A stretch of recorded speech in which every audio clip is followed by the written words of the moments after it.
سنتے بھی نہیں ہیں, دیکھتے بھی نہیں ہیں. چاند ذرہ برابر بھی نہیں ہے کہ کچھ وہ کر سکے. نہ سنتے ہیں نہ دیکھتے ہیں کیا ہو رہا ہے, لیکن مارتے ہیں. اگر دونوں روایتوں کو ملا لیا جائے تو مانا یہ ہوا ایک فرشتہ کنپٹیوں پہ مارتا ہے ہتھوڑے سے, اور ایک فرشتہ پیچھے سے کھڑے ہو کر سر پہ مارتا ہے گز. دونوں روایتوں کو ملاتی ماں. تو اس گز کے تعلق سے آپ نے فرمایا جب وہ گز اٹھاتا ہے اور مارتا ہے اس کے سر پر, چونکہ سفر آخرت کی تیاری نہیں کر کے آیا تھا, تو وہ گز جب سر پہ پڑتا ہے تو اس کا سر ذرات میں تبدیل ہو جاتا ہے. اور آپ صلی اللہ علیہ وسلم نے فرمایا کیا تم جانتے ہو یہ گز کے بارے میں, کیسی گز ہے وہ جو لوہے کی سلاخ ہے؟ صحابہ نے کہا آپ بتائیے کیسی ہے. تو کہا یہ گز ایسی ہے کہ اگر ایک بڑے پہاڑ پر مار دی جائے تو ایک وار سے پورا پہاڑ ذرات, ذرات سمجھتے ہیں نا, ذرات ان پارٹیکلز کو کہتے ہیں جن کو بغیر پھونکے کے خود بخود اڑتے رہتے ہیں انوائرمنٹ کے اندر, ایٹماسفیئر میں, ذرات میں تبدیل ہو جائیں گا. اور پھر آپ نے فرمایا یہ گز کتنی وزنی بتاؤں؟ اتنی وزنی ہے کہ سارے انس آدم علیہ السلام سے لے کر آخری بچہ جو پیدا ہوں گا, اور سارے جن ابلیس سے لے کر آخری جو جن ہوں گا, سب بھی اگر جمع ہو جائے اور اس گز کو ہلانا چاہے تو ہلا بھی نہیں سکتے ہیں. اتنا ویٹ ہوگا اسے ایک گز کا. تو کن پٹی پہ ہتھوڑے, سر پہ گز مارا جائیں گا. نماز کی اہمیت بتائی جا رہی ہے. اگر ایسا نہ ہوا تو شیطان ان لوگوں پر, اس بستی والوں پر, اس شہر والوں پر غالب آ جائیں گا اور ان کو جو ہے وہ بکھیر دیں گا. یاد رکھیے, مطلب اللہ کی اطاعت اور اس کی بندگی سے دور کر دیں گا. تو یہاں پتہ چل رہا ہے باجماعت نماز کی کیا اہمیت ہے. اسی طرح دوسری ایک روایت میں آپ صلی اللہ علیہ وسلم فرماتے اور کہتے ہیں, یہ روایت جو صحیح بخاری کی ہے, روایت کے الفاظ سننے کتنے سخت ہے. آپ صلی اللہ علیہ وسلم فرماتے اور کہتے ہیں کہ مجھے اس ذات کی قسم جس کے ہاتھ میں میری جان ہے, میں نے ایسا ارادہ کیا کہ ایک مرتبہ لکڑیاں جمع کروں اور اذان دینے لگاؤں. جب اذان ہو جائے تو کسی اور کو نماز کے لیے آگے بڑھا دوں. جب وہ نماز شروع کر دے تو پھر میں بستی اور شہر میں نکلوں اور ان تمام لوگوں کے گھر کو آگ لگا دوں جو بنا کسی عذر کے وجہ کے گھر میں جو ہے نماز پڑھتے ہیں. میرا دل چاہا کہ ایک مرتبہ جو ہے میں لکڑیاں جمع کروں اور اذان دینے لگاؤں اور خود نہ نماز پڑھاتے ہوئے کسی اور کو اپنے جگہ مصلی پہ کھڑا کر دوں اور پھر نکلوں اور نکل کے ان لوگوں کے گھر کو آگ لگا دوں جو بنا کسی وجہ کے عذر کے جو ہے وہ نماز با جماعت میں شریک نہیں ہوتے, بس ان کے گھروں کو جلا دوں. مسند احمد کی روایت میں اضافی الفاظ ہے, اگر مجھے چھوٹے بچوں کا اور عورتوں کا خوف نہ ہوتا تو میں ان کے گھر جلا دیتا. اگر مجھے اس میں عورتیں, چونکہ عورتوں کو بجماعت نماز فرض نہیں ہے, بچوں کے اوپر عبادت فرض نہیں جب تک وہ بالغ نہیں ہوتے, تو اگر مجھے عورتوں اور بچوں کی فکر نہ ہوتی تو میں ان کے گھر جلا دیتا. تو کتنی اہمیت بتائی جا رہی بجماعت نماز کی, سمجھ میں آ رہی ہے, بجماعت رہنے کی ہر معاملے میں. اور نماز, اور چونکہ نماز ایک ایسا رکن ہے جو ہر روز 5 وقت ہوتا ہے. زکوٰۃ تو سال میں ایک بار ہے, حج زندگی میں ایک بار ہے, لیکن یہ تو روز ہو رہا ہے یہ عمل. زکوٰۃ سال میں ایک بار ہے, ٹھیک, روزہ سال میں ایک بار, لیکن یہ روز ہوتا ہے.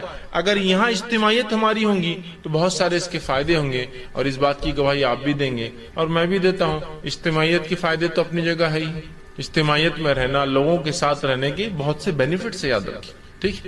اور یہاں شریعت کا حکم بھی ہے, تو کتنا اہم حکم ہے کہ گھر جلا دینا.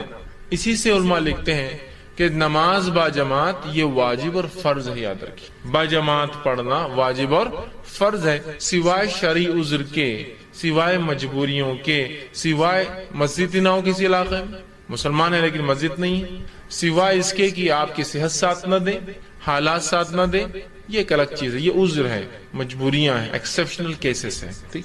اسی طرح آپ صلی اللہ علیہ وسلم فرماتے اور کہتے ہیں, ایک نابینا صحابی جن کا نام ام مکتوم آتا ہے, صحیح مسلم کی روایت ہے, ام مکتوم, وہ آئے اور کہا اللہ کے رسول صلی اللہ علیہ وسلم میں ایک نابینا انسان ہوں. یہ نابینا تھے, اندھے تھے. میں ایک نابینا انسان ہوں اور مسجد آنا میرے لیے مشکل ہوتا ہے, اس لیے کہ مجھے ہر بار کوئی لے کر آنے والا نہیں ہوتا ہے.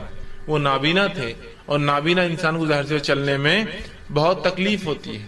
تو کہا مجھے ہر بار کوئی انسان نہیں ملتا جو مجھے پکڑ کر مسجد تک لا کر چھوڑ دے, تو لہٰذا کیا میں اپنی نمازیں گھر پر پڑھ لوں؟ تو آپ صلی اللہ علیہ وسلم نے کہا ٹھیک, تو اپنی نمازیں گھر پر پڑھ لو. جب وہ جانے لگے تو راوی کہتے اللہ کے رسول صلی اللہ علیہ وسلم پلٹے اور کہا کہ میں مکتوم 1 منٹ رکو, ذرا ٹھہرو. وہ ٹھہر گئے. ٹھہرنے کے بعد ان سے کہا کیا تمہیں اذان کی آواز سنائی دیتی ہے؟ تو کہا اللہ کے رسول صلی اللہ علیہ وسلم ہاں مجھے اذان کی آواز سنائی دیتی ہے. تو کہا اگر اذان کی آواز سنائی دیتی ہے تو پھر میں تمہیں حکم نہیں دے سکتا ہوں گھر پر نماز پڑھنے کا، تم کو مسجد آنا ہی پڑے گا. اگر اذان کی آواز آتی ہے تو میں تمہیں حکم نہیں دے سکتا ہوں گھر میں پڑھنے کا، تمہیں مسجد آنا پڑے گا. تو اندازہ لگائیے نماز با جماعت کی کیا اہمیت ہے کہ ایک نابینا بھی اس سے ایکسیپشنل نہیں ہے، جس کو کتنا بڑا عذر ہوتا ہے دکھتا ہی نہیں. تو کہ اگر اذان کی آواز آتی ہے تو کسی نہ کسی کے ساتھ تم کو آنا پڑے گا، میں تم کو چھوٹ نہیں دے سکتا ہوں اس کی. ایک آدمی کو ایکسیپشنلی چھوٹ دیتے آپ سب کے لیے ہو جاتی نا. اذان کی اگر آواز آتی ہے تو اسی سے علماء یہ مسئلہ اخذ کرتے ہیں کہ کہیں مسجد اتنی دور ہو، سواری کا انتظام نہ ہو اور اذان کی آواز بھی نہ آتی اور اذان کی آواز بھی نہ آتی ہو تو بہرحال وہ آدمی پھر مجبور ہے. اگر وہ جماعت سے نہ پڑھ سکے تو الگ بات ہے، کیونکہ اذان نہیں آ رہی، مطلب مسجد بہت دور ہے کہ اذان کیا اسے سنائی نہیں دیتی، ورنہ اگر سنائی دیتی ہے تو جانا پڑے گا، نابینا کو بھی جانا پڑے گا. اب آج دیکھیے مسجد ہم سے جو ہے 10 میٹر کی دوری پہ بھی نہیں، 100 قدم کی دوری پر بھی نہیں، لیکن تجارت ہے، کسٹمر بہت آتے تو یہاں جلدی ہو جائیں گے نا. مسجد جانا، سب بندی کرنا، جماعت میں کھڑے ہونا، امام صاحب پھر لمبے لمبے سورے پڑھا دیں گے تو ایک وہ مصیبت نہیں ہو جائیں گی سوار، تو وہ سوروں کو سننا، اس کے بعد آنا تو 15 منٹ تو مار کھا جا رہے اپنے. حالانکہ ہم یہ نہیں سوچ رہے یہ 15 منٹ ہی جمع ہوتے ہیں وہاں آخرت کے اعتبار سے. تو میں کیا کرتا ہوں، ایک مصلی لے لیتا ہوں، نماز تو نہیں چھوڑا الحمدللہ، لیکن مصلی لے لیتا ہوں اور اندر ہی بچھا لیتا ہوں دکان کے اندر، اور وہیں فوراً جو ہے رکعت باندھی اور فر جلدی سے ختم ہوا. نہ جانے کا وقت لگا، نہ آنے کا وقت لگا، نہ امام صاحب کی لمبی لمبی رکعتیں ملی، اور آرام سے جو ہے نماز ہو گئی. اپنا بزنس بھی چالو. ایک بھائی کھڑا ہے، دوسرا نماز پڑھ رہا ہے، پھر دوسرا کھڑا ہوتا پہلا پڑھتا ہے، حالانکہ بازو جماعت ہو رہی ہے. کس قسم کی سستی اور عہدی پن ہے یاد رکھیے، کس قسم کا، آپ اندازہ لگائیے. اور ہر جگہ ہی سستی اور کاہلی نظر آ رہی، چاہے تجارت کو آگے بڑھانے کے لیے، چاہے معاملات میں جو ہے آگے بڑھنے کے لیے، ہے نا. ایک امپورٹنٹ میٹنگ ہے، میں تو یہ ان کی بات کر رہا ہوں جو نماز پڑھتے ہیں لیکن جماعت سے نہیں پڑھتے.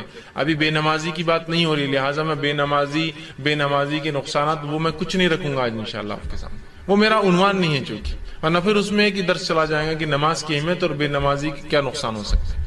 ہم تو ان کی بات کریں جو نماز پڑھتے ہیں 5 وقت لیکن جماعت سے نہیں پڑھتے، تو ان کے بارے میں کتنی سخت باتیں آ رہی ہیں. جو جماعت سے نہیں پڑھتے ان کی بات ہو رہی ہے، نہیں پڑھنے والوں کو تو الگ ہی معاملہ، جو پڑھ رہے ہیں لیکن الگ پڑھتے ہیں تو ان کے گھر جلانے کی بات ہو رہی ہے. سمجھ رہے آپ بات؟ تو تجارت یا معاملات کے لیے بھائی میٹنگ ہے، اس میں جلدی سے ختم ہو جائیں گی میٹنگ، ہاں یہ الگ بات ہے. اتنے لوگ جمع ہوں کہ وہاں جماعت قائم ہو سکتی ہے اس میٹنگ کی جگہ پر، اتنے لوگ جمع ہوں بزنس کے لیے کہ وہاں جماعت قائم ہو سکتی ہے، تو الگ بات ہے پھر کہ ٹیمپرری آپ رکے تو جماعت بنا سکتے ہیں، ہمیشہ کے لیے نہیں ہو سکتا ہے. لیکن میں ان کی بات کر رہا ہوں جو پرماننٹلی اپنا جو سلسلہ بنا دیتے ہیں کہ کچھ ہوا کہ بس جماعت کے لیے گھر میں کھڑے ہو گئے، کچھ ہوا کہ بس جماعت کے لیے گھر میں کھڑے ہو گئے، مطلب نماز کے لیے گھر میں کھڑے ہو گئے. انفرادی ہوتا ہے یا کبھی مسجد نہ جانے کو چرانے کے لیے، حالانکہ 10 قدم پہ مسجد ہے، ایک جماعت اپنی بنا لے تاکہ یہ جماعت جلدی ہوں گی نا، اپنے حساب سے ہوں گی کہ وہ دستر پہ کھانا لگ چکا ہے، اب کہاں مسجد جاتے نماز کے لیے، یہیں پڑھ لیں گے. میں ایکسیپشنل کیس کی بات نہیں کر رہا ہوں کہ رمضان میں آپ کسی دعوت میں ہیں جہاں الحمدللہ رمضان میں تو تقریباً لوگ نماز پڑھتے ہی ہیں، جس کی وجہ سے مسجدیں ویسے ہی نہیں پڑتی ہے، تو مسجد والے بھی چاہتے ہیں کہ آپ کہیں پڑھ لے تو اچھا ہوتا ہے نا. مسجدیں نہیں پڑتی ہے ویسے ہی نہیں پڑھ رہی ہے نمازوں میں، عام نمازوں میں تو کوئی خاص دعوت ہو جائے محلے میں تو مسجد تو پیک ہو جاتی ہے، تو ظاہر سی بات ہے وہاں کو بنا لے، وہ تو ایکسیپشنل کیسز ہوتے ہیں. لیکن جنرل اس میں ہم ایسا کرتے ہیں، بہت سے لوگ ایک سلسلہ بنا لیتے ہیں کہ بس گھر میں نماز پڑھ لو، بزنس کی جگہ نماز پڑھ لو، چھت پر نماز پڑھ لو. ٹھیک، مجبوری الگ چیز ہے کہ میں کالج میں ہوں جہاں سے مسجد نہیں، اذان کی آواز نہیں آتی تو میرے لیے پھر جانا بھی ضروری نہیں، تو وہاں میں جماعت بنا لیتا ہوں یا وہاں میں پڑھ لیتا ہوں مصلی ڈال کے نماز انفرادی. وہ الگ شکلیں ہیں، لیکن عام اعتبار سے ہم دیکھتے ہیں لوگ بہت جی چراتے ہیں نماز کے معاملے اور پڑھتے ہیں. اور جب انسان جماعت سے چھوٹ جاتا ہے نا، تو یہ میرا تجربہ اور مشاہدہ ہے، میں نے دیکھا ہوں جن لوگوں نے با جماعت نماز کو چھوڑا، پھر گھروں میں جماعتیں چالو کی، پھر انفرادی، چونکہ گھر میں جماعت مینٹین نہیں ہو سکتی کبھی، پھر انفرادی چونکہ لوگ نہیں آنے، انفرادی جماعتیں چالو کی. اس کے بعد ایک زمانہ پھر تاخیر سے نماز پڑھنے لگے، حالانکہ نماز چھوڑنے کی وجہ تھی لوگ اول وقت میں نہیں پڑھتے بلکہ میں گھر میں پڑھوں اپنی جماعت میں، پھر تاخیر سے پڑھنے لگے، اور پھر حال یہ ہو گیا کہ نمازوں کو جمع کر کے پڑھنے لگے، اور پھر حال یہ ہو گیا کہ تھوڑے دن بعد بے نمازی بن گئے، تھوڑے دن سے مراد کچھ سالوں اور کچھ وقت میں بے نمازی ہو کہ نماز کی پرواہ ہی نہیں، بیٹھے ہیں تو جو بیٹھے ہیں تو ظہر اور عصر کا وقت بھی ہوگا مغرب تک، چلو میں تو مسافر ہوں، میں تو سفر میں آپ سے ملنے آیا ہوں، میں تو جمع کر رہا ہوں، لیکن جو مقیم ہے وہ بھی میرے ساتھ بیٹھا ہے، اچھا ظہر اور عصر مل سکتی ہے، مغرب اور عشاء مل سکتی ہے نا، لیکن ایک انسان عصر سے میرے ساتھ مغرب بھی بیٹھا ہے، عشاء تک بیٹھا ہے، میں تو اپنی ظہر عصر ملا کر آیا ہوں لیکن پھر بھی وہ بیٹھا ہے، حالانکہ بڑا علامہ بتاتا ہے اپنے آپ کو، لیکن چونکہ پہلے کہا یہ اول وقت میں نہیں پڑھتے، الگ پڑھتا ہوں جماعت سے، پھر جماعت ختم ہوئی، پھر انفرادی، اور نماز ہی پوری مکمل چھوٹ گئی پھر ایسے لوگوں سے۔ تو بڑی احتیاط کریں، با جماعت نماز کو کبھی معمولی نہ سمجھے، ہر بار کوشش کرے کہ جماعت کے ساتھ پڑھوں۔ اس کی بڑی اہمیت ہے کہ ایک نابینا کو بھی اس سے ایکسیپشنل مستثنا نہیں کیا گیا شریعت میں۔ اسی طرح صحیح مسلم کی روایت ہے، عبداللہ ابن مسعود رضی اللہ عنہ فرماتے ہیں، بڑی سخت بات وہ کہتے ہیں، کیا فرماتے سنیے، وہ فرماتے ہیں کہ ہم میں سے کوئی بھی، آپ صلی اللہ علیہ وسلم کے زمانے میں ہم میں سے کوئی بھی جماعت سے پیچھے نہیں رہتا تھا۔ ہم نماز نہیں پڑھنے والوں کی بات نہیں کر رہے ہیں، ابھی پھر سوچ غور سے سنیے آپ، جو پڑھتے تھے لیکن جماعت سے نہیں پڑھتے تھے ان کی بات ہو رہی کتنی سخت۔ ہم میں سے کوئی بھی اللہ کے رسول صلی اللہ علیہ وسلم کے زمانے میں بغیر جماعت کے نماز نہیں پڑھتا تھا، مطلب سب جماعت میں شامل ہوتے تھے سوائے منافق کے، سوائے منافق کے، اور اسی سے وہ کہتے تھے جو با جماعت نماز میں شامل نہ ہو وہ کھلا منافق ہے۔ چھپا منافق تو جماعت سے بھی نماز پڑھنے آتا تھا، کچھ کھلے منافق تھے جو جماعت سے نہیں پڑھتے آپ کے زمانے میں بھی، کچھ چھپے تھے، چھوٹے موٹے منافق آ جاتے تھے ڈر کے، لیکن بڑے بڑے منافقین جو تھے وہ نہیں آتے تھے۔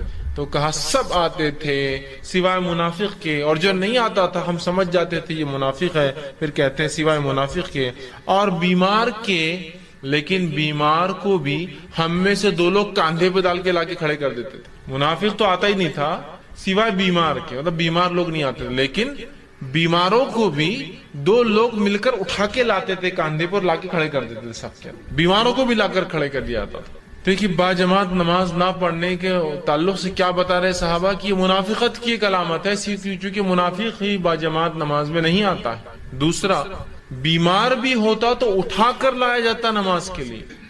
آج تو ہماری بیماریوں کا کیا کہنا ہے نا، کیا ہو گیا بھائی آج نماز آپ نے جماعت سے نہیں پڑھی، آج میرے کو 3 چھینکیں آ گئی صبح صبح، اور 3 چھینکیں تو بہت زیادہ ہوگی آپ کے لیے ہے نا، اتنی صحت کہاں دی اللہ نے آپ کو 3 چھینکیں برداشت کر سکے، چوتھی چھینک میں تو ہارٹ اٹیک آ جائے گا آپ کو۔ ٹھیک ہے، اچھا کیا آپ نے آج نماز کو پڑھا۔ ارے آج آپ با جماعت نماز میں دکھ نہیں رہے 2-4 دن سے، ارے بہت زیادہ بیمار ہونا، کیا بیماری ہے آپ کی؟ وہ ہاتھ میرا روز دکھ رہا۔ اچھا تو آفس بھی نہیں جا رہے؟ نہیں آفس تو جانا پڑتا نا، مجبوری ہے۔ اچھا پھر آپ اسکول کالج میں؟ نہیں، وہ اس کے بغیر تھوڑی چلتا۔ اچھا پھر آپ دن بھر گھر میں؟ نہیں، صرف نماز کی حد تک نہیں آ رہا ہوں میں، اس لیے کہ وہ پوری تکلیف درد دکھ نماز کے ٹائم ہی ظاہر ہوتا ہے، دینی کوئی کام کے ٹائم ہی ظاہر ہوتا ہے نا۔ ہاتھ دکھنے کیا تعلق جماعت سے؟ ہاتھ تو دکھ ہی رہا ہے نا، ایسے بھی دکھ رہا ہے ویسے بھی دکھ رہا ہے، کچھ نہ کرو بھی تو دکھ رہا ہے، لے کے چلو اس کو ساتھ اپنے، ہو سکتا ہے اللہ کے ذکر میں ہوں گے تو اللہ اس کو شفا دے دیں گے، لیکن وہ نہیں ہوتا ہے۔ اللہ کے رسول صلی اللہ علیہ وسلم کے تعلق سے آتا ہے، آپ کی وفات سے کچھ دن قبل آپ نے چلنا پھرنا بند کر دیا تھا، آپ چل پھر نہیں پا رہے تھے، خود سے اٹھ نہیں پا رہے تھے، بلکہ آپ نے جب نماز کے لیے ارادہ کیا 2 دن پہلے یا 3 دن پہلے، روایتوں مختلف الفاظ، ارادہ کیا تو آپ کھڑے ہو کر گر جاتے تھے، مطلب اتنی طاقت نہیں تھی قدموں میں کہ چل سکے، آپ گر جاتے تھے۔ روایت میں کہ آپ اٹھے، وضو کیا، کھڑے ہوئے اور گر گئے، چونکہ پھر بے ہوش ہو گئے، بے ہوشی سے وضو ختم ہو جاتا ہے، اس لیے کہ پتہ نہیں انسان نے کیا کیا، پھر آپ اٹھے، پھر وضو کیا، پھر گر گئے، پھر آپ اٹھے، پھر وضو کیا اور پھر گر گئے۔ یہ کیفیت تھی آپ کی، اتنی کمزوری تھی۔ اس میں آتا ہے کہ اللہ کے رسول اتنی کمزوری میں بھی ہم 2 صحابہ کو بلاتے اور دونوں کے کاندھوں پر ہاتھ رکھتے، آپ کے پیر ڈالنے کی طاقت نہ تھی تو آپ صلی اللہ علیہ وسلم پیر رگڑتے جاتے مٹی کے اندر، مطلب آپ چل نہیں سکتے، تو اب ظاہر سے ایک آدمی کاندھوں پہ 2 لوگوں نے ڈال دیا اور کھینچ کے لے جا رہے، ویسے آتے تھے۔ اور آپ نے ہمیں کچھ دن بیٹھ کر نماز پڑھائی، پھر لیٹ کر نماز پڑھائی، اور پھر ابوبکر صدیق نماز پڑھاتے تھے اور آپ سے پیچھے لیٹتے تھے، چھوڑی نہیں لیکن لیٹ کر پڑھی۔ اسے پتا چلا مسجدوں میں ایسا نظم ہونا چاہیے کہ جہاں مصلی بیمار بھی آئے تو لیٹنے کا پروویژن بھی ہو کہ وہ نماز پڑھ سکے، بیٹھنے کا بھی ہو کہ وہ پڑھ سکے، یاد رکھیے، ٹھیک؟ تو اس بات کو سمجھنا ہے ہمیں، یاد رکھیے کتنی اہم بات ہے کہ بیمار ہے، نبی ہے، چاہتے تو شرعی عذر بتا سکتے تھے، چاہتے تو اللہ چھوٹ دے دیتا، چاہتا تو اللہ معاف کر دیتا، پھر بھی آ رہے امت کو سکھانے کے لیے کہ نماز با جماعت کی بڑی اہمیت۔ لیکن ہماری بیماریوں کو میں نے کہا نا کیا کہنا، بہت بڑی بڑی بیماریاں ہو جاتی ہیں، ہم کو چھینک آنا بہت بڑی بیماری ہے، تھوڑی کھانسی کی بیماری ہے، تھوڑا سا آنکھ گرم ہو گیا، تھوڑا سا آنکھ گرم ہو گیا تو فوراً گھر والوں نے بولا نماز کو مت جاؤ، ٹھیک ہے امی نماز کو نہیں جاتی، ٹھیک ہے ابا نماز کو نہیں جاتے۔ باقی اگر امی ابا بولے بیٹے تھیٹر مت جاؤ تو نہیں، تھیٹر جاؤں گا تو میں ساتھ رہوں گا اچھے سے، نہیں تو وہ تنگ کروں گا تم کو، وہاں اپنی منوائی جا رہی بات، یہ ہونا تو فلاں ہوں گا، نماز کے لیے نہیں، آپ نے بول دیا اب میں نہیں جاؤں گا، نہیں امی بھی نہیں بول رہے ابا بھی نہیں بول رہے، بہت زیادہ مجھے بخار دکھ رہا، یہ دکھ رہا، یہ تمام چیزیں وجوہات نہیں ہے نماز کو چھوڑنے کی، نہیں ہے نماز کو چھوڑنے کی۔ بہرحال اسی طرح نماز با جماعت کی اہمیت اس سے ہی پتہ چلتی ہے۔ سورہ نساء سورہ نمبر 4 آیت نمبر 102 میں اللہ نے فرمایا کہ جب تم جنگ میں ہو اور جنگ کی حالت میں ہو اور خوف کا معاملہ ہو، جنگ ہو یا خوف ہو مطلب دشمن کے حملے کا ڈر ہو، تو تب امام کے پیچھے کچھ لوگ کھڑے ہو اور کچھ لوگ حفاظت کرے، پھر کچھ لوگ کھڑے ہو کچھ لوگ حفاظت کرے، اسے کہتے ہیں صلاۃ الخوف۔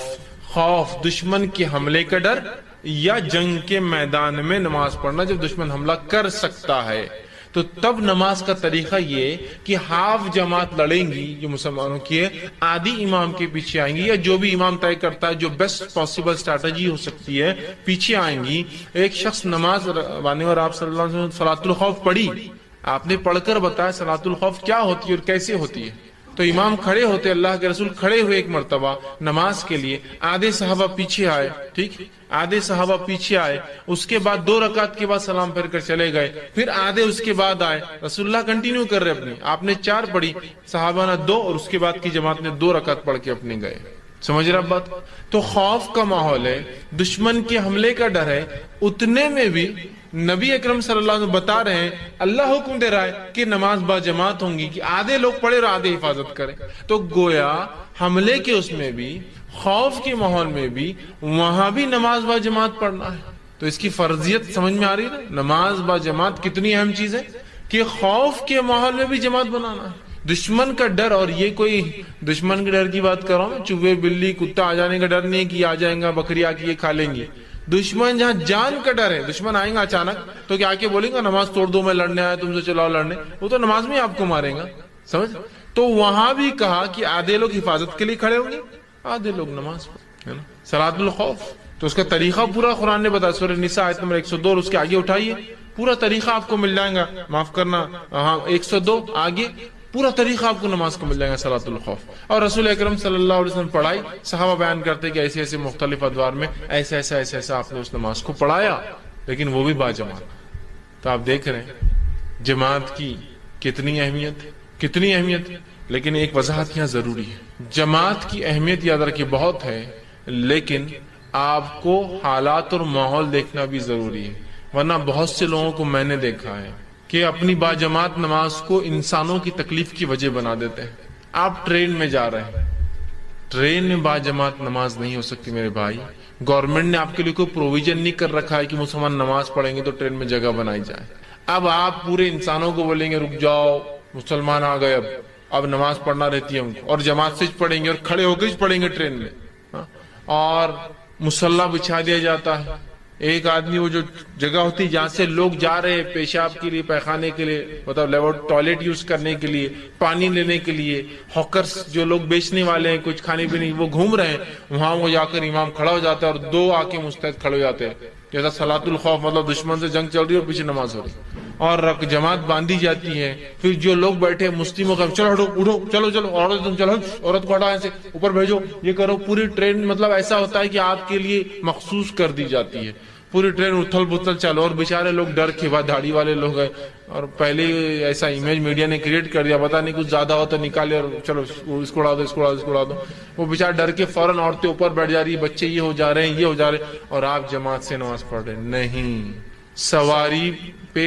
رسول اکرم صلی اللہ علیہ وسلم جماعت سے نماز ثابت نہیں۔ ہاں سواری میں سہولت ہو، جیسے کہ اگر آپ سعودی عرب جائیے گلف کنٹریز میں، تو وہاں ٹرین میں جیسے ہمارے پاس پینٹری کار ہوتا ہے نا، وہاں ٹرین میں ایک مسجد کا ڈبہ ہوتا ہے پورا، جیسے کھانے پینے کا ایک ہوتا ہے، آپ دیکھیں کینٹین، تو ویسے مسلم کنٹریز میں ٹرین کے اندر ایک ڈبہ ہوتا ہے، مسجد رہتی ہے، وہاں جا کیا پڑھیے کتنا بھی، چونکہ وہ مسجد ہے خاص، اسی کے لیے رکھا گیا ڈبہ، یہاں نہیں ہوگا۔ لیکن یا بس ہے اور بس کو آپ بول دیں کہ بس روک دو، بس ہم سامان ہے، ہم کو جماعت سے نماز پڑھنا ہی پڑتی،